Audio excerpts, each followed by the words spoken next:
Hi all of you, back with another video, and in this video I'm going to show you the architecture of Kubernetes. As you already know what is Kubernetes, so I'm not gonna talk about what is Kubernetes and how this is used. Alright, I think it is right to start with the architecture. Alright, so let me start with the video. So let me open my where is my pen? There it is. So first of all, as you all can see here right now, here it is showing optional component. Those components who have this star, as you all can see, this one, these are optional. Alright, so I'm gonna uh, let me add some shape. Let me add here because this is your optional, so you don't have to see this. Let me make a square on this. I think this is good. Now it's time to start with the video. So now I think it is the right time to start with the video. Let me take this red one. Now let me first talk about this API server. Alright, this is the main component of Kubernetes. Alright, this is your API. So this is your main component. Let me write here as well. First let me write in capital API server.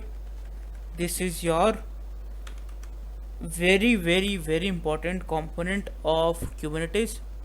So it is what is, let me see, tracking state of all cluster. So every interaction, it is the component who do interaction with all components.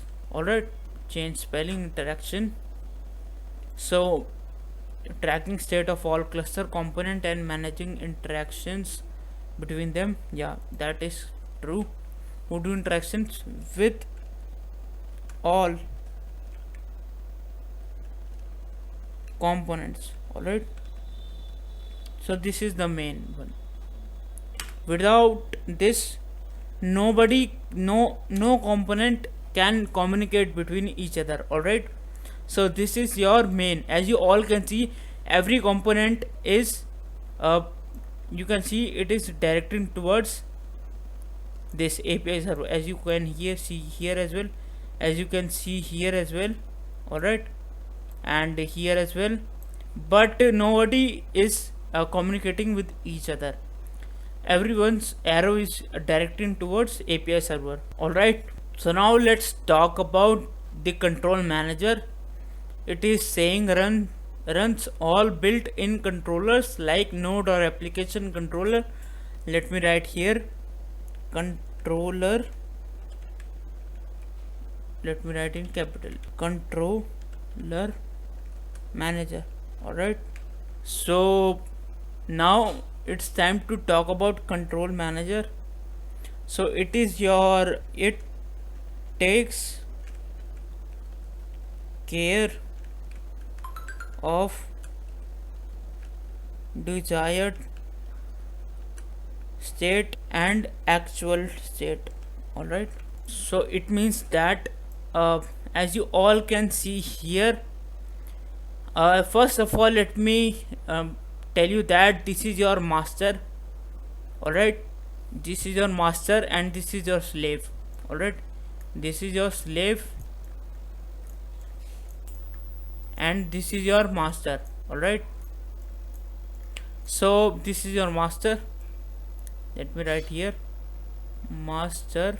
So my writing is horrible, as you all can see, but doesn't matter.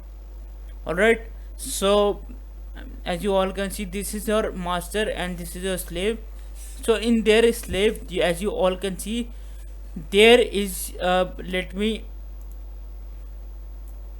create shape in front of this as well, because this is also your additional optional component. Alright, so these four are only main.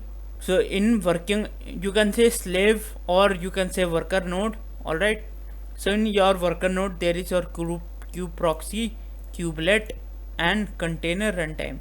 Alright, and there is also your worker node as you all can see, this is your known as pod. Pod means, what is pod? Let me explain you in simple words what is pod.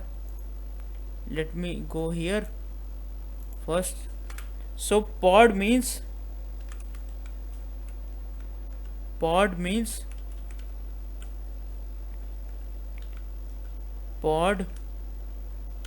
your, you can say,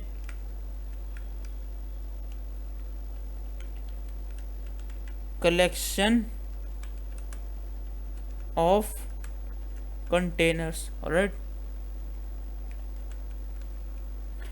in simple words, it is collection of containers. So as you all can see, this is pod 1, it contains only 3 container, and pod 2 it contains only 1 container, and pod 3 it contains only 2.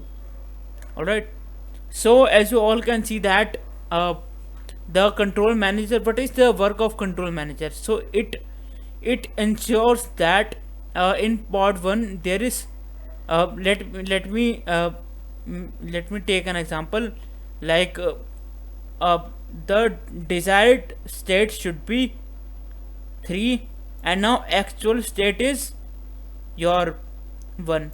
So it will ensure that the desired and actual state should be equal. Alright, so the main work of your this control manager is to ensure that the desired state and actual state should be equal, right? And how this component knows, how control managers knows that that there is two containers, but now it should be 3.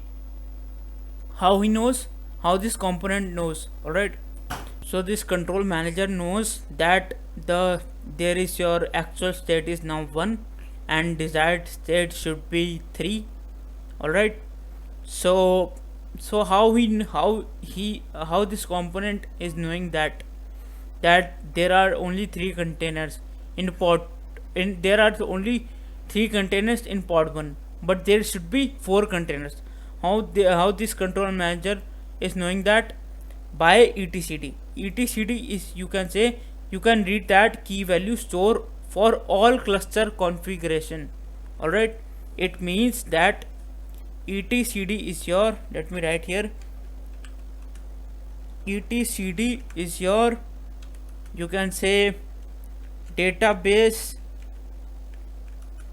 or you can say storage in Kubernetes, in K8s. Alright, so but how these components communicate with each other? Because there is no direct connection, so how they can communicate? So this worker node will tell to API server that there is only 3 containers in pod 1, but there should be 4. Alright, so API server will tell this to the control manager, and control manager says that there should be 4. Yes, so control manager, so how this control manager works, how this whole process works, let me explain you again. Alright, so now your worker node will tell to API server that API it just forward request to API server, and then API server will forward that request to control manager, and now control manager says see that there is only 2 so control manager will see in pod 1 there are only 3 containers, but there should be 4 containers. So this control manager do nothing, just check, and it will send the response to API server, and then API server sends response to etcd. Now etcd will check that how many containers are there. So etcd will check there are 3. Yes, there are 3, but there should be 4. So etcd will again sends the response to API server, and then API server will sends that final response to this scheduler. This is known as kube scheduler, and in after that this will take action, and this will create fork, this will create another container. All right, so let me, now you can see here as well, distributes unscheduled workload across available worker nodes, which means that, all right, so it takes only action. So the main person here is API server. So without API server, nobody can communicate between each other. I think now your master, you can say the main part of Kubernetes, which is your master, is completed. Now it's time to move ahead. Create let me create a line between here. Let me create here. Let me rub this first. All right, let me rub this, all of this stuff. Now it's time to create a line between this, like this, not by this color. Let me rub again. Let me use another color for now. Let me take this as 5, and let me take red color. Right, let me now mark here. So this is your master one. Alright, this is your master one, and this one is a working node. Now it's time to cover your working node. Alright, so let's get started. So now coming on to this working node, so as you all can see, there is your you can see 3 components. First is your kube proxy, second one is your kubelet, and third one is your container runtime.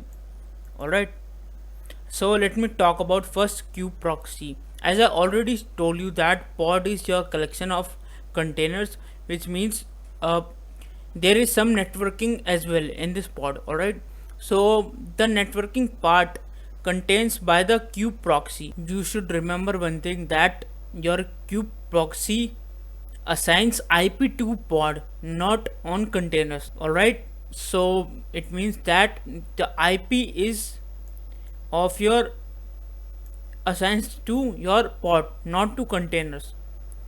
IP assigns to your pod, not to containers. And the good practice is to only keep one container in your pod, because they are tightly coupled, which means that when your one container will fail. Let me rub all of this stuff first. Where is my pen? Let me rub this stuff from here. Alright, so now let me write again. So the good practice is this, to have only one container in one pod, because these containers are tightly coupled, which means that if one container will fail, it will take all of the container with it. All of the container will fail, and your pod gets fail. Alright, and once your pod gets fail, it can't be recreated. You can create a new pod, but you can't revive that pod. Alright, so you should the good practice is to only take one container in one pod, but there is no limitation. You can take as many containers as you want in one pod, but the good practice is to take only one container. Now let's talk about the kubelet. Alright, the kubelet is also main component of worker node, because when a kubelet is the only component who checks the container in pod, how many containers are there in pod, and it will tell to this API, and after that API will tell to control manager. Then control manager checks the actual versus desired state, and it fulfills the requirement.